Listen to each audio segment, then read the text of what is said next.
معاویہ کے مقابلے میں جنگ لڑنے کے لیے یہ آئے تھے نہروان والے خارجی جو بعد میں بنے، تو پڑھ تو لیا تھا کہ حق علی کے ساتھ ہے، لیکن تھوڑا سا جب علی علیہ السلام نے ان کی بات کو نہیں مانا تو چھوڑ گئے۔ جب عمراء نے سازش کی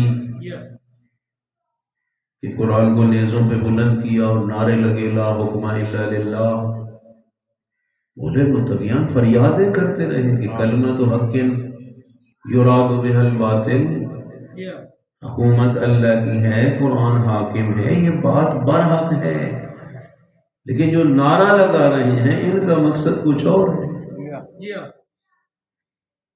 تو وہی لوگ جو ساتھ آئے تھے چھوڑ کے چلے گئے۔ امام علیہ السلام کا دور دیکھیے، امام صلی اللہ علیہ وسلم، کیا مدینہ میں فقط یہی لوگ تھے جو امام کے ساتھ چلے؟ شیعہ بھی تو تھے جو علی علیہ السلام کی ولایت، سارے تو یزیدی نہیں تھے۔ اور اگر آپ تاریخ تحقیق کے ساتھ پڑھیں تو ڈھیر سارے ہیں جو شب عاشور بھی چھوڑ گئے تھے۔ تو یہ کون تھے؟ ادھر سے صاف مدینہ سے چلتے ہیں مکہ پھر آگے، پھر امام حسن مجتبی علیہ السلام کا دور آتا ہے تو بدبخت یہاں تک حضرت کے لشکر میں کچھ لوگ موجود تھے جو امام حسن کو پکڑ کے معاویہ کے حوالے کرنا چاہتے تھے۔ تو یہ آسان تو نہیں ہے کہ ہم نے علی ولی اللہ پڑھ لیا بس کافی ہے، نہیں۔ اسی لیے اگر آپ غور کریں تو یہ جو اہدنا الصراط المستقیم ہے، ہر نماز میں آپ نے کم از کم 2 بار تو پڑھنا ہی ہے نا۔ یہ اسی لیے ہے کہ ہر لمحہ بندے کو نئی ضرورت ہوتی ہے ہدایت کی۔ جتنے مخلص بھی ہیں والمخلصون علی خطر عظیم، یہ شیطان کب چھوڑتا ہے؟ شیطان نے قسمیں نہیں کھائی تھی کہ میں بیٹھوں گا صراط مستقیم پہ، اور صراط مستقیم کون ہے؟ راہ علی ہے۔ سید الانبیاء سے پوچھا گیا تھا صراط مستقیم کیا ہے، تو انہوں نے فرمایا تھا صراط علی، صراط مستقیم راہ علی ابی طالب ہے۔ شیطان نے کہا تھا میں صراط مستقیم پہ بیٹھ کے لوگوں کو گمراہ کروں گا، دوسروں کو کیوں نہیں کرتا؟ ایک بہت طولانی حدیث ہے امام جعفر صادق علیہ السلام کی،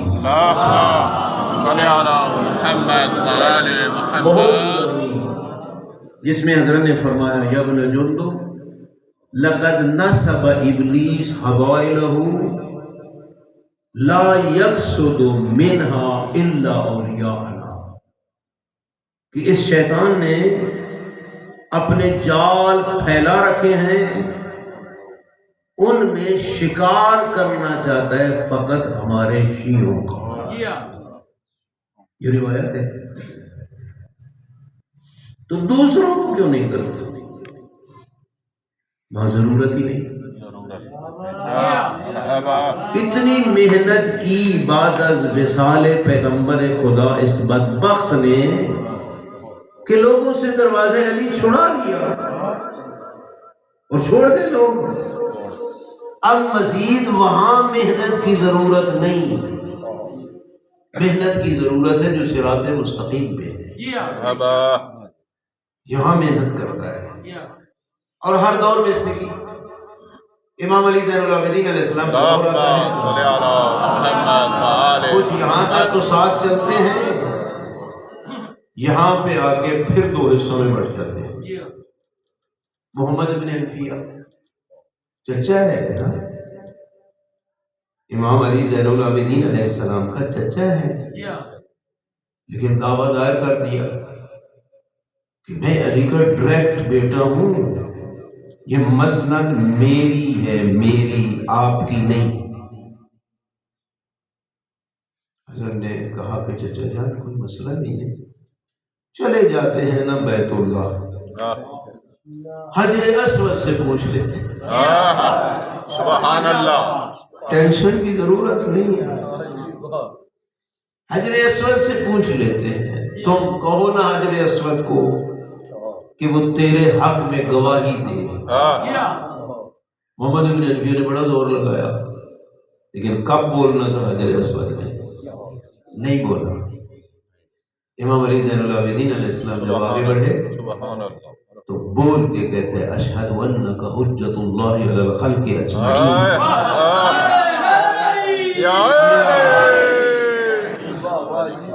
زین العابدین میں گواہی دیتا ہوں کہ تو ہی تو حجت خدا ہے. سبحان اللہ. اس کے باوجود اگر آپ غور کریں تو ڈھیر سارے لوگ امام علی زین العابدین کو چھوڑ کے محمد ابن حنفیہ کے پیروکار ہو گئے. ڈھیر سارے. پھر بعد میں آپ دیکھیں تو زید کے پیچھے چلے گئے، زین العابدین کو چھوڑ دیا. امام زید نے جو قیام کیا ڈھیر سارے ادھر چلے گئے، امام کے پاس نہیں رہے. باقر العلوم تک آئے، جعفر صادق علیہ السلام تک آئے تو یہاں تو پتہ نہیں انہوں نے کیا کیا گول پھیلائے. سگا بھائی امام موسیٰ کاظم علیہ السلام کا اسماعیل بن جعفر صادق علیہ السلام، جو حضرت کی زندگی میں وفات پا گئے تھے، امام جعفر صادق علیہ السلام کی زندگی میں.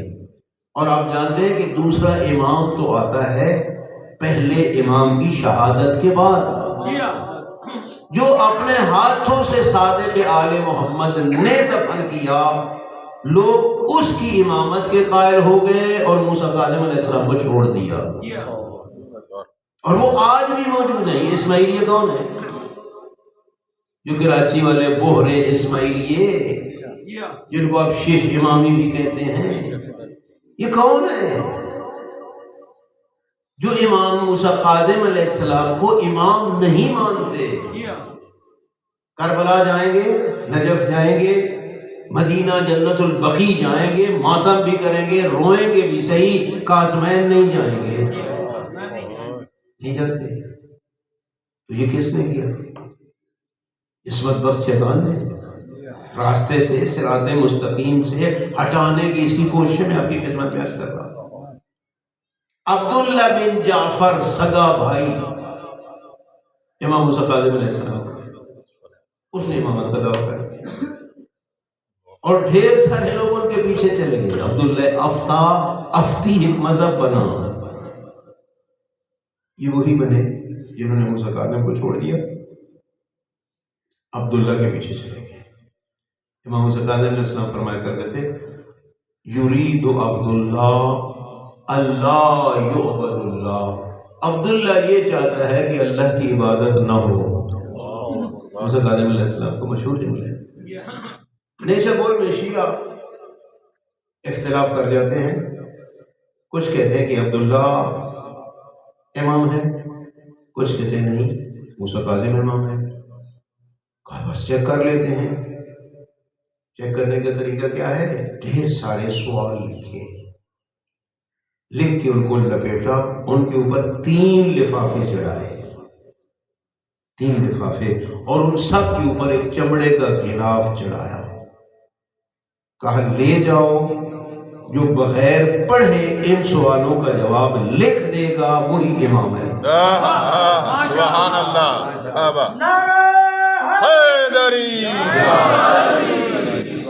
30,000 دینار سونے کے اکٹھے کیے لوگوں نے کہ یہ بھی دینے ہیں امام کو جو جواب دے گا، اور 50,000 درہم.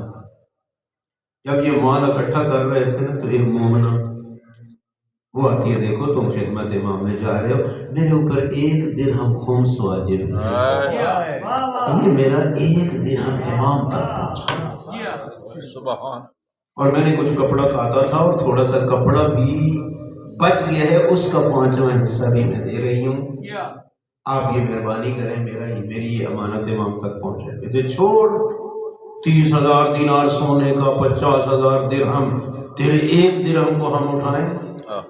کہتے میرے پر فرض اتنا ہے، لیکن عجیب جواب دیا، کہتے ذرا سوچو نا، تم جو 30,000 دینار میں فخر کرنے والے ہو، تم کو ابھی شک ہے کہ موسیٰ کاظم امام ہے یا نہیں؟ میں درہم والی مومنہ کو پک ہے امام وہی ہے۔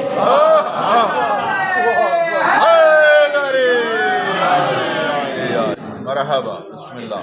لے جاؤ، مہربانی کرو، لے لیا، شتیتوں نے دے دیا۔ آئے پہلے عبداللہ کے پاس، کہا بھائی یہ خط ہیں، اس تھیلی میں بند ہیں، بغیر پڑھے جواب لکھنا ہے۔ اگر میں کوئی عالم الغیب ہوں، جاؤ لکھوں۔ یہ بندہ احمد بن علی اس کا نام ہے، کہتے ہیں خدایا مجھے صراط مستقیم کی ہدایت فرماؤ۔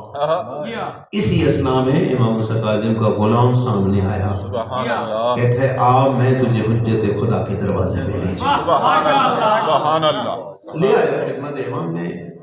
امام علیہ السلام نے آتے ہی فرمایا کہ میں نے تیرے سارے سوالوں کے جواب لکھ دیے ہیں۔ اس نے کہا نہیں، خود امام کہتے ہیں میں نے لکھ دیے ہیں اور یہ جا کے پڑھ لینا۔ کہتے ہیں مولا پھر آپ امام ہیں، یہ 30,000 دینار آپ قبول کریں؟ فرمایا نہیں، جنہوں نے دیے تھے نا انہوں نے میری امامت کا انکار کر دیا ہے، مجھے منکر کے پیسوں کی ضرورت نہیں۔ ہاں وہ جو مومنہ نے درہم دیا تھا وہ بھی دے دے، اور وہ جو کپڑا تھا وہ بھی دے دے۔ سبحان اللہ، سبحان اللہ، سبحان اللہ۔ قبول کیا اس مومنہ کا، اپنی طرف سے ایک تھیلی دی امام موسیٰ کاظم علیہ السلام نے، جس میں 40 درہم تھے، 40 درہم فرمایا دے، اور ایک کپڑا اپنے کفن سے دیا،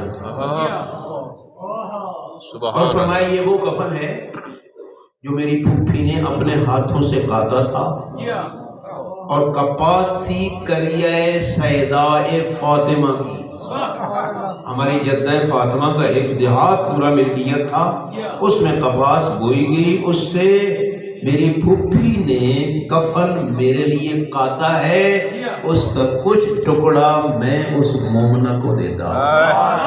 سبحان اللہ۔ اور پھر اس کو یہ کہا کہ دیکھ تو جب یہاں سے جائے گا نا، جس دن تو پہنچے گا وہاں، اس مومنہ کو کہنا کہ تیری زندگی فقط 19 دن باقی ہے۔ سبحان اللہ۔ مقام امامت کو پہچان، شناختی کارڈ والی معلومات امام کے لیے کافی نہیں، کہ نام کیا ہے، کعبے کا نام کیا ہے، اماں کا نام کیا ہے، مقام امامت کو سمجھ۔ سبحان اللہ۔ امام کو علم ہے کتنے دن اس نے سفر کرنا ہے مسافر نے، اور جس دن اس نے پہنچنا ہے اس کے بعد اس مومنہ کی زندگی فقط 19 دن ہے۔ فرمائیے میں 40 درہم بھیج رہا ہوں، اس کو کہنا 16 درہم تو نے اپنی خوراک میں خرچ کرنے ہیں، تجھے 19 دن میں ضرورت ہی اتنا ہے، باقی بچ جائیں گے 24، اس کو تو نے صدقہ دینا ہے جو مرنے کے بعد تیرے کام آئے گا۔ کفن بھیج رہا ہوں، پریشان نہیں ہونا، جنازہ میں خود آ کے تیرا پڑھاؤں گا۔ سبحان اللہ۔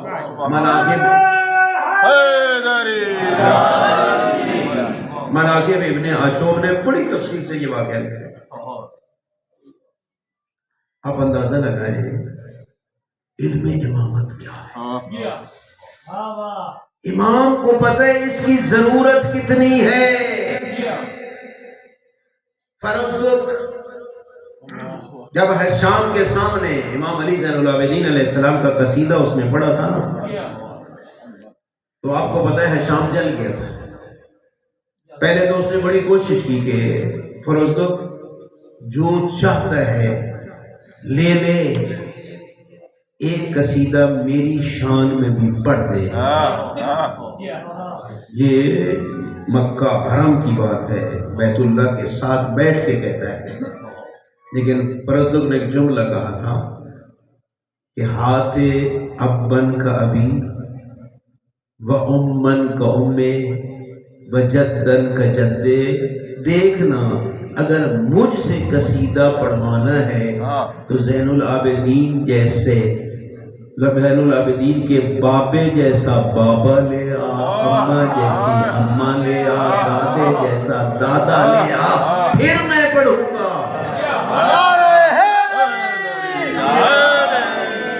بات اتنی سخت تھی کہ جس کی وجہ سے اسے زندان میں ڈال دیا. امام علیہ السلام نے اس کو آزاد کروایا. اس نے اس کا اشاریہ بھی، وہ تنخواہ بھی بند کر دی رکھی. 12,000 درہم امام علی زین العابدین نے فرزدوں کی طرف بھیجے اور فرمایا مجھے پتہ ہے تجھے ضرورت ہی اتنے 1000 درہم کی ہے، اگر تجھے تیری ضرورت اور ہوتی تو زین العابدین اور بھی تجھے عطا کرتا. اس واقعہ کے بعد 40 سال زندہ رہا، وہی 12,000 کافی رہے. ادھر پیسے ختم ہوئے، ادھر فرزدوں کی زندگی ختم ہوئی.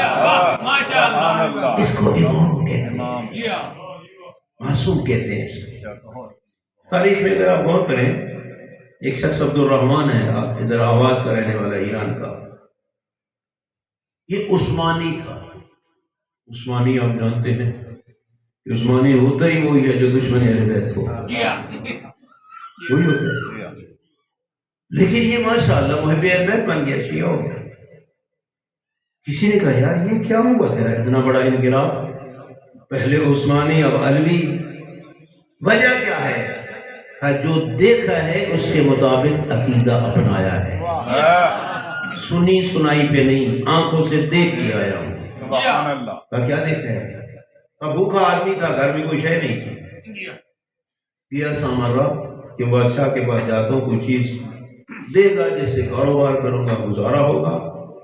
میں جب ادھر دربار میں گیا تو میں نے دیکھا بہت لوگوں کا بہت بڑا رش ہے، دونوں طرف سے لائنیں بنی ہوئی ہیں، ایک درمیان میں جگہ خالی ہے. میں نے پوچھا خیر تو ہے، یہ کیوں اتنا اجتماع ہے؟ کہا ایک اہل بیت علیہ السلام سے ایک شہزادہ کو لایا جائے گا جس کو یہ ظالم ذبح کرنا چاہتا ہے. اس منظر کو دیکھنے کے لیے یہ لوگ کھڑے، تو میں بھی کھڑا ہو گیا نا.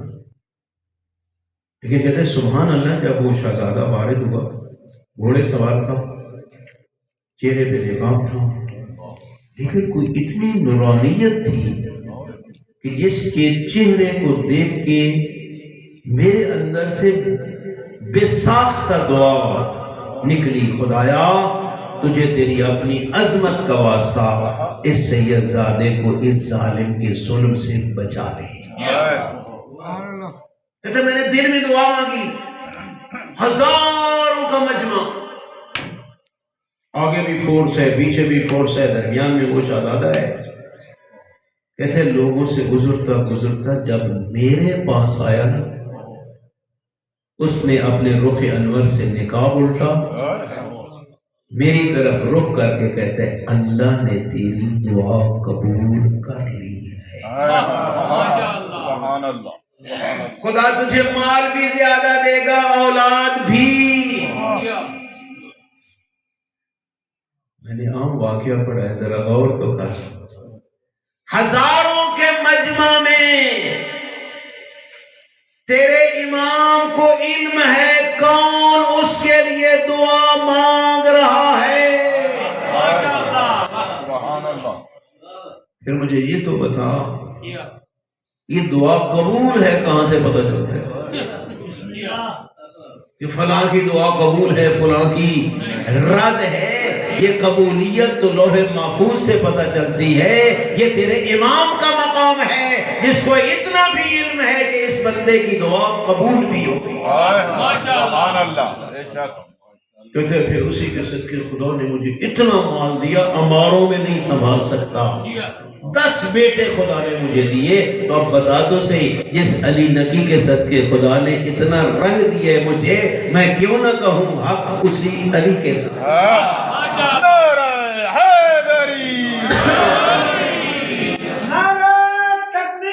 اللہ اکبر، نعرہ رسالہ، یا رسول اللہ، نعرہ حیدری، یا حیدری، بلند تلوار، اللہ صلی علی محمد و آل محمد۔ میرے بھائیو 19 دن فرمایا تیری زندگی باقی ہے، 16 درہم تیری روٹی کپڑا کے لیے، سبحان اللہ، 24 درہم صدقہ کرنا ہے۔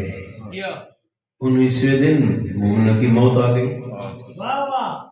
وفات ہو گئی، غسل کفن تیار ہوا، سرخ ناکا پہ سوار ہو کے موسیٰ کاظم مدینہ سے اس مومنہ کے پاس پہنچے اور نماز جنازہ پڑھائی۔ سبحان اللہ، جب نماز جنازہ پڑھا چکے نا، تو آپ جیسے ایک جذباتی بندہ اٹھا اور آگے جا کے کہتے مولا پھر آپ ہر مومن کی نماز جنازہ پڑھنے کے لیے تشریف لے آتے ہیں؟ فرمایا ہاں، اگر تم شتیتا جیسے بن جاؤ تو ہم آتے ہیں، ہم آتے ہیں۔ اس لیے میرے بھائی اور بزرگوں، امام موسیٰ کاظم علیہ السلام کی جو حیات طیبہ ہے، مدینہ کی زندگی آپ دیکھیں تو حضرت کی بڑی مرفع الحال زندگی ہے، شان و شوقت، سلسلہ مال، بلکہ حضرت کی سرہ اور تھیلی مشہور تھی، 300 دینار سونے کے تھیلیاں بنا کے امام نے رکھی ہوئی ہوتی تھیں، اور جو بھی فقیر ہوتا تھا لٹا دیتے تھے۔ بلکہ مدینہ میں یہ بات مشہور تھی، اگر کوئی غریب نظر آتا نا تو لوگ کہتے ہیں لگتا ہے موسیٰ کاظم کی تھیلی تجھ تک نہیں پہنچی، اگر پہنچ جاتی تو تیرے مالی حالات اس طرح نہ ہوتے۔ ایک عمری ہے، توہین کرتا ہے ہمیشہ امام کے سامنے، مولے متقیان گالی دیتا ہے، بکواس کرتا ہے۔ لوگ کہتے ہیں مولا اگر آپ اجازت دے دیتے نا اس نجس کو ہم قتل کر دیتے، تو ہر روز یہ جو بکواس کرتا ہے تو اس سے جان چھوٹ جاتی۔ معصوم فرماتے ہیں حکیم میں میں سمجھتا ہوں اس مریض کے مرض کا علاج کیا ہے، تمہیں نہیں پتا، مجھے یہ بتاؤ وہ کہاں رہتا ہے؟ کہا مدینے کے بعد مولا زمیندار ہے، جٹ ہے، اپنی اسی فصل میں رہتا ہے۔ ایک دن گھوڑے پہ سوار ہوئے، چلے، دیکھا کہ وہ عمری بیٹھے اپنی فصل کے کنارے پہ، حضرت نے جان بوجھ کے اپنا گھوڑا اس کی فصل میں اتار دیا، آمدن، تاریخی بات ہے، افسانہ نہیں ہے، آمدن او لال پیلا ہونے لگا، او میری فصل تباہ پیا کرتا، تجھے نظر نہیں آ رہا۔ بالآخر حضرت پہنچے، اس کے بعد گھوڑے سے اترے، سلام کیا، کہا خیر تو ہے؟ کیا کیا تو نے؟ میری تو فصل ہی برباد کر دی۔ فرمایا اس فصل پہ تیرا خرچہ کتنا ہے؟ کتنا خرچ ہوا تیرا؟ کہا 100 دینار۔ اس سے آمدن کتنی متوقع ہے؟ میں کوئی علم غیب جانتا ہوں؟ فرمایا اندازہ تو ہوتا ہے نا، اتنا خرچ ہوا، اتنی انکم ہوگی۔ کہ میرا اندازہ ہے کہ 200 دینار مجھے نفع ہوگا۔ موسیٰ کاظم نے تھیلی نکالی، پھر میں یہ 300 دینار بھی لے لے، یہ فصل بھی تیری۔ سبحان اللہ۔ اب وہی گل گانے لگا، امام کی محفل میں آ کے بیٹھنے لگا۔